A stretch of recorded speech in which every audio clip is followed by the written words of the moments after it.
Hello everyone, start करते हैं इस वीडियो से जिसमें हम लोग करेंगे बॉडी मूवमेंट सिक्स्थ साइंस का जो चैप्टर है उसके एक्सरसाइज के क्वेश्चन आंसर से जो बैक एक्सरसाइज है वो वाला। नाउ सबसे फर्स्ट क्वेश्चन है फिल इन द ब्लैंक्स। तो आपको क्या करना है, राइट ऑप्शन जो है वो इसमें फिल करना है। So joint of the bones help in the dash of the body. तो इसने क्या बोला, जो जॉइंट्स होते हैं बोन्स के वो हेल्प करते हैं डैश ऑफ द बॉडी, किस चीज में। So we will write it will help in movement of the body. अगर जॉइंट्स ना हो तो हम लोग मूव ना कर पाए, बिकॉज कहीं भी एक जगह से दूसरी जगह जाने के लिए, कोई चीज मूव करने के लिए हमको जॉइंट्स की जरूरत पड़ती है। तो जॉइंट्स मूवमेंट में हेल्प करता है। ठीक है, नेक्स्ट है combination of bones and cartilage form the dash of the body. यानी जब बोन्स और कार्टिलेज मिल जाते हैं तो वो बनाते हैं क्या, इसका आंसर है स्केलेटन ऑफ द बॉडी। ठीक है, नाउ सी पार्ट है the bones at the elbow are joined by a dash joint. यानी कि जो बोन्स हमारे एल्बो पे, जिसे कोहनी बोलते हैं हिंदी में, वो किससे जॉइंड है, वहां पे हमारा जो जॉइंट है दैट इज हिंज जॉइंट। ठीक है, उसके बाद है the contraction of the dash pull the bones towards movement. ऐसी कौन सी चीज है जिसके कॉन्ट्रैक्शन की वजह से हमारी जो बोन्स हैं वो मूव करती हैं। So answer is very clear, जो हमारी बॉडी की मसल्स हैं they are responsible for the bones to move. ठीक है, सो दैट इज इट। अब नेक्स्ट क्वेश्चन पे आते हैं। Indicate true and false among the following sentences. आपको ट्रू और फॉल्स बताना है, इस पे कौन सा ट्रू है कौन सा फॉल्स है। पहला है the movement and locomotion of all animal are exactly the same. यानी कि जिस तरह से मूवमेंट करते हैं, जिस तरह से मूव करते हैं, एक जगह से दूसरी जगह जाते हैं, सारे एनिमल्स में it is exactly the same. तो right answer would be false. ठीक है, क्या होगा, फॉल्स है, क्योंकि ऐसा नहीं होता। हर इंडिविजुअल के मूव करने का तरीका, एक जगह से दूसरी जगह जाने का जो तरीका है वो अलग है। कार्टिलेज जो है वो बोन से ज्यादा हार्ड है। अगेन ये भी फॉल्स है, क्योंकि बोन्स कार्टिलेज से ज्यादा हार्ड होती है, कार्टिलेज बोन से ज्यादा हार्ड नहीं होता है। नाउ थर्ड है the finger bones do not have joint. Again ये भी फॉल्स है। Now why it is false, because fingers में काफी सारे जॉइंट्स होते हैं, हिंज जॉइंट भी होता है इसके अंदर। एंड मोस्ट इंपॉर्टेंटली ऐसा नहीं कह सकते कि जॉइंट्स नहीं है, अगर नहीं होगा तो हमारी फिंगर्स मूव नहीं कर पाएंगी।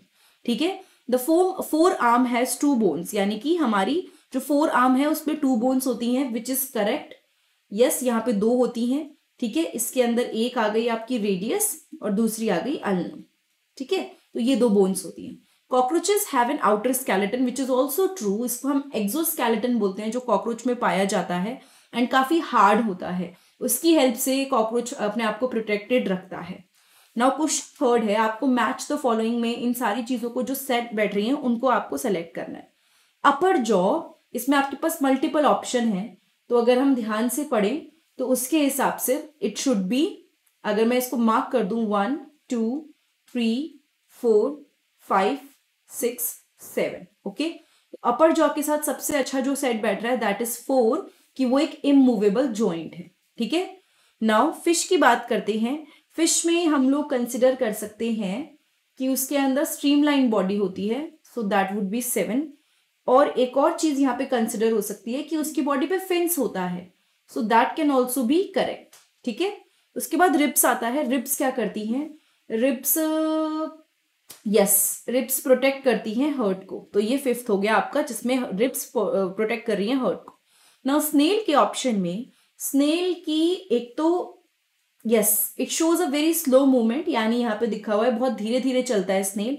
उसके अलावा हम लोग कंसिडर कर सकते हैं ये वाला ऑप्शन। देन कॉकरोच पे आते हैं। कॉकरोच के बारे में जस्ट अभी हमने पढ़ा है कि उसके अंदर आउटर स्केलेटन होता है। ठीक है, और एक और चीज जो हम कंसिडर कर सकते हैं कि it can fly in the air. So I think we all, मतलब हमने सारे के सारे सेलेक्ट कर लिए हैं इसमें करेक्टली, तो ये वाला इसका थर्ड ऑप्शन है। Now answer the following, what is a ball and socket joint.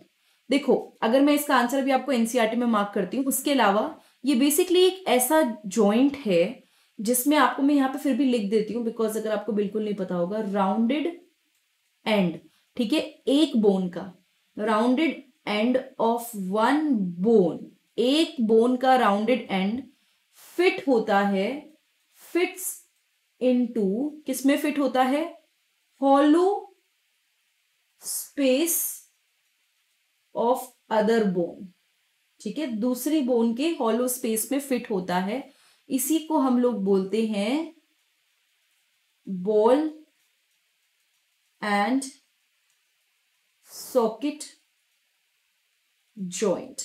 ठीक है, नाउ इसके बाद है which of the skull bones are movable. कौन सी जो स्कल की जो बोन्स है वो मूवेबल होती हैं? सारी इमूवेबल हैं, केवल हम मान सकते हैं कि जो लोअर जॉ में बोन्स हैं वो इमूवेबल हैं। ठीक है, why can our elbow not move backward. हमारी जो एल्बो होती है वो पीछे की तरफ मूव क्यों नहीं करती है? बिकॉज हमारी एल्बो जो है वो बैकवर्ड इसलिए मूव नहीं करती, यहां पे लिख सकते हैं बिकॉज, आगे आप कंटिन्यू करके लिख सकते हैं the elbow has a hinge joint, HINGE है ये इसकी स्पेलिंग, हिंज जॉइंट होता है उसके अंदर जो दैट अलाउ और allow us movement in only one direction, जो मूवमेंट केवल एक डायरेक्शन में अलाउ करता है। ठीक है, सो दैट्स इट। और एक बार मैं आपको बॉल एंड सॉकेट जॉइंट भी बता देती हूँ कहाँ पर आपको अच्छे से मिल जाएगा, ताकि आप उसको अकॉर्डिंगली एडजस्ट करके लिख लो अगर आप डिटेल में लिखना चाहो। ठीक है, just give me 1 minute, will see. Yes, here you can see about. तो यहाँ पे क्या होता है, the bowl is like the part of the, आप इसको बना भी सकते हो बाउल एंड मतलब जो बॉल है बॉल एंड सॉकेट जॉइंट, और यहाँ तक आप बना सकते हो। ये मूवमेंट जो होता है पॉइंट्स में लिख सकते हो कि ये सारे डायरेक्शन में मूवमेंट अलाउ करता है। And rounded end of one bone fits into the cavity of the other bone, आप इसको भी मार्क कर सकते हो। ठीक है, so I think we are very clear with this. I guess ये वाला आपको समझ में आ गया होगा। So that's it for this particular exercise. इसके एग्जाम्पलर के क्वेश्चन आंसर्स मैं दूसरी जो वीडियो है उसमें कवर करूंगी। एंड बाकी की अगर आपको 6th की साइंस की कोई भी वीडियो देखनी है तो आप मेरे चैनल पे जाके 6th साइंस की प्लेलिस्ट में चेक कर सकते हैं। अदरवाइज नीचे डिस्क्रिप्शन बॉक्स में आपको सारी वीडियोस मिल जाएंगी जो मैंने अभी तक कवर की। And that's it for today and thank you so much. I will see you next time in the next video.